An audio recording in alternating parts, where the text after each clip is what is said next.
What's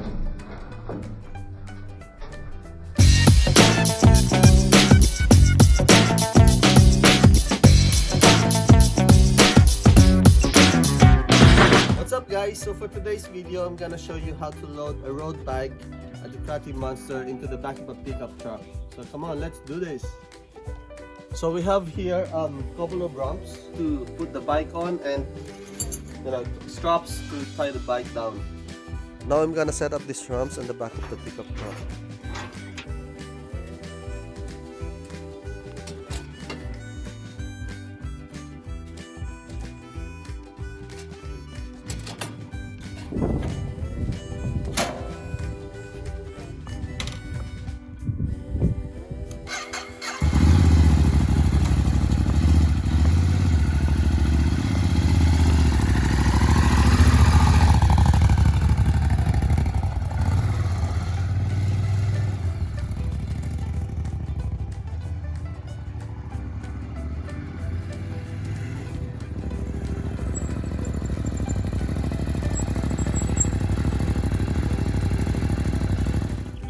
So guys, we just have to be very careful when pushing the bike up the ramp because it's very narrow.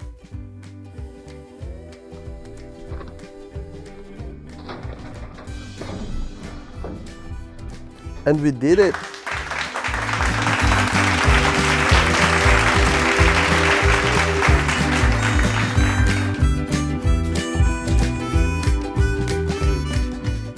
Now the bike is up here and it's set up in an angle, so it's ready to be tied down.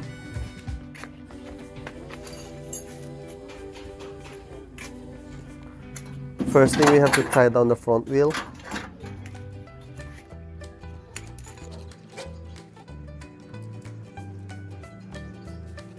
At this point guys, we don't want to over tighten it yet because we still have to move the bike a little bit to make sure it's on the right position.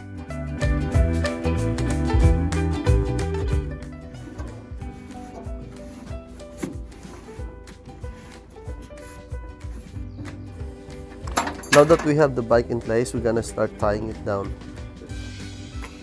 We're supposed to put it on here, but we don't have enough space on there, so we're just gonna use the handlebars to tie it down. And we just have to make sure guys, we hooked it on properly on the handlebars so we don't end up losing our bike. And we just have to make sure guys that we don't scratch the bike in the process.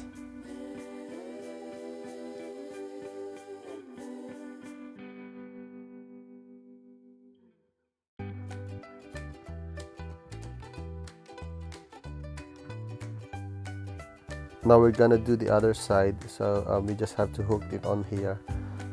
Just have to make sure guys, like I said, be very careful not to scratch the bike.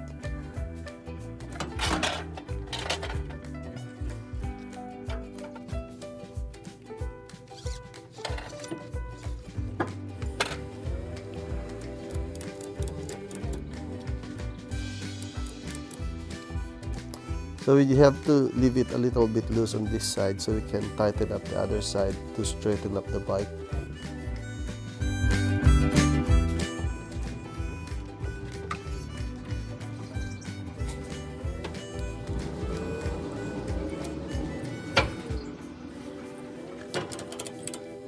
So we don't want to tighten it too much because we don't want to blow our seal. So I think that's enough. See, it's kind of secured already. You cannot move the bike. So this is how we tie down the front part of the bike. So one on the front wheel and two on both sides of the handlebars.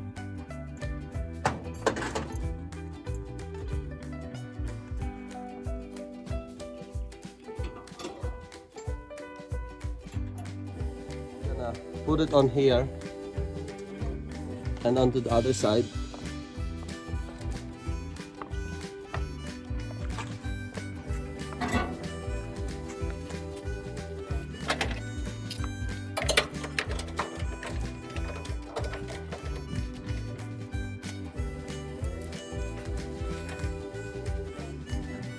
So we just have to tighten this down and we're all set.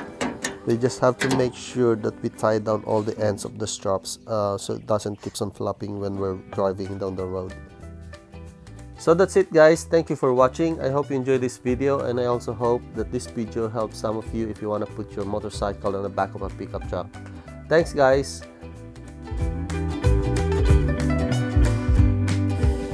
And please don't forget to subscribe to my channel and also click the notification bell to get updated on my future uploads. Thanks again guys!